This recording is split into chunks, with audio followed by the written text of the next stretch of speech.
Hey everybody, Kobe with Rust Belt Remodeling. Today we're going to be talking about 5 things you should look for when hiring a remodeling contractor.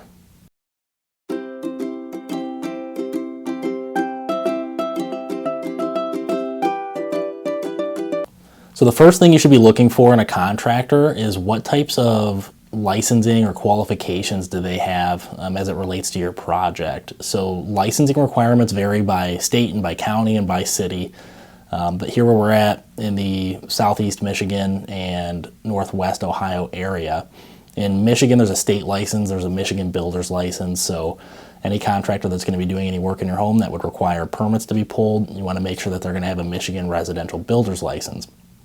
In Ohio, there is no state license that's required, so you're just going to want to check with your local township or city or even county and see what kind of licensing might be required in your jurisdiction. And don't just take a contractor's word for it if they tell you they're licensed. If I were you, I'd ask the contractor for a copy of their license or at least their license number. In Michigan, you can actually just look up contractors. You can go on Michigan's LARA website, L-A-R-A, and you can search a contractor's company name or their personal name, address, phone number. There's a bunch of different search criteria that you can look at to pull up and see if a contractor has a valid license or not. So that's a good resource that you can check that out on. And the next thing you should look for is if they have valid insurance. So do they have general liability insurance? And you should also be looking for a certificate that they're going to provide for that insurance that's going to list, how much they're insured for and what types of things are covered on their insurance. So that's another thing I probably wouldn't just take a contractor's word for. I'd want a certificate before my project starts to make sure that they've got adequate insurance.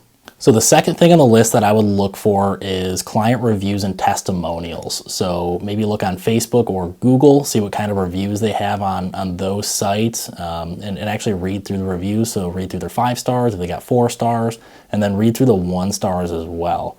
And just because a contractor has, maybe some negative reviews, maybe some 1-star reviews, make sure you're reading through them because it can provide some context into how they might handle a suboptimal situation with a client. So definitely don't look past those.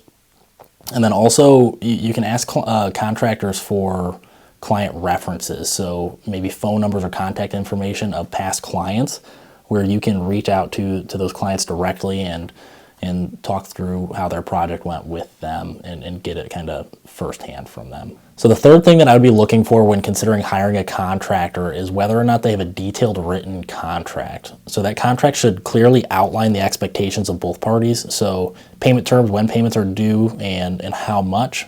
What's going to happen in the event there's a dispute, how is that going to be handled? If there's a change order, if you want something to be different that wasn't on the original proposal or contract, how is that going to be handled? Those sorts of things should be clearly outlined before you give anybody a payment or hire a contractor.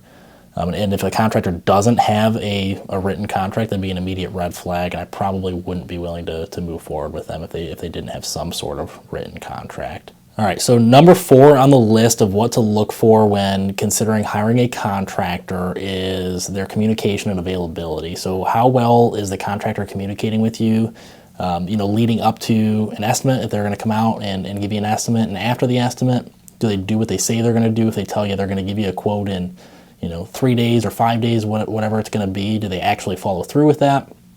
Those are going to be good indicators of how well they're going to communicate once you actually get into the project. So that's certainly something to consider.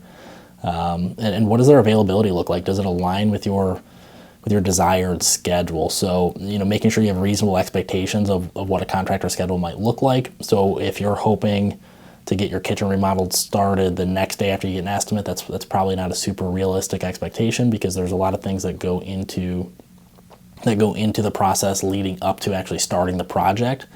And at the same time, if you have a contractor that is able to start a project, the following day, that might be a red flag.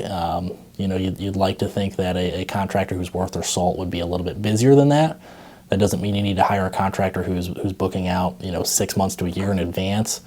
But a next day turnaround time would be a little bit of a red flag for me. So communication and availability are both things that I would be considering when looking to hire a contractor. So the fifth and final thing that I would be looking at when considering hiring a contractor is what type of online presence do they have? So things like, do they have a website? Do they have a Facebook page or a Google business page? Maybe a BBB page? What type of online presence do they have where they can be displaying evidence of successful past projects, and most importantly, a platform where people can leave both positive and negative reviews? Because obviously you want to see those positive reviews, see what people are saying about them. But if they don't have an online presence, they're also not opening themselves up to give people the opportunity to leave any negative feedback if there is any. So if I saw that they didn't have any online presence, I might think that they're avoiding maybe some negative feedback that people would like to leave, and they don't have an opportunity to. So they might be one of those fly-by-night contractors. So somebody that's willing to put themselves in the public spotlight is definitely a good sign, I think. So while there's many more things to consider when hiring a contractor, as a contractor myself, these are 5 things that I think would be at the top of my list to consider when hiring a contractor.